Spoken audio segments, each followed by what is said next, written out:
Ô, Christian. Christian, tu tá ajudando vovó a cortar a verdura, é? Cadê? Ajuda? Tô ajudando, mãe, a cortar a batata. Tô ajudando.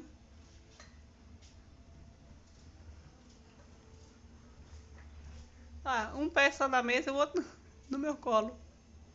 Ele não tem força, né? Ele botou o joelho, mas não tem força.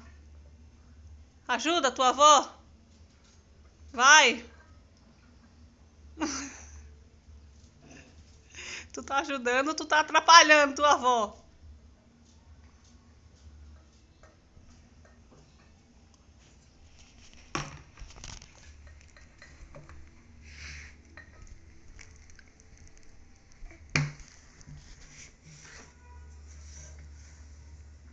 Ai, você tá mexendo aqui pra quê? Hum? Tô ajudando, vó. Tô ajudando.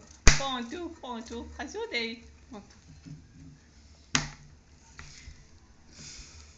Minha avó não compreende que eu tô ajudando ela a cortar as verduras.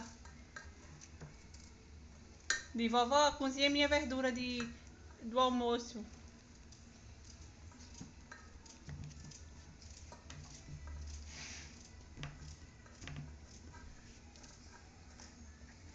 Juan,